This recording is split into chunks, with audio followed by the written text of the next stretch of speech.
Supreme court ने 29 जनवरी 2026 को UGC के उच्च शिक्षा संस्थानों में समानता को बढ़ावा देने संबंधी नए नियमों पर रोक लगा दी है।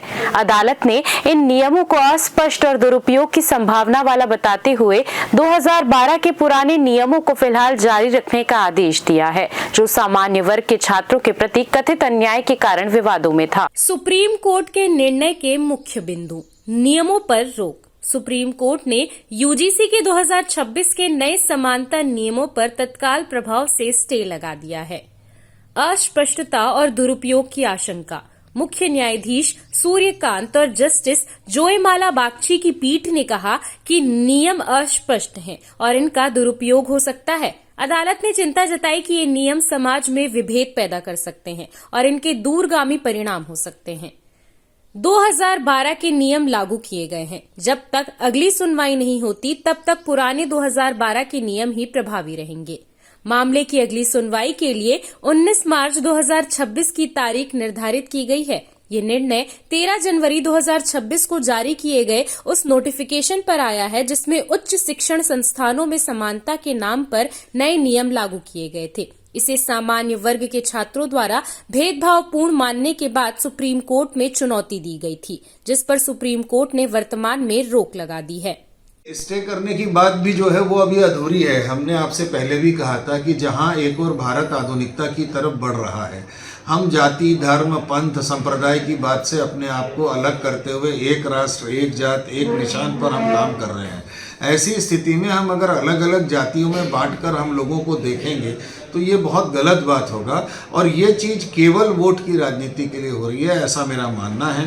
तो इस देश के संपूर्ण लोगों को वसुधैव कुटुंबकम की तरह ट्रीट किया जाए। सुप्रीम कोर्ट ने भी अपने आदेश में, स्टे करने के आदेश में गंभीर चिंता और प्रकट की है कि भाई इस तरह का काम नहीं होना चाहिए। पूरे देश को एक साथ देखने की आवश्यकता है।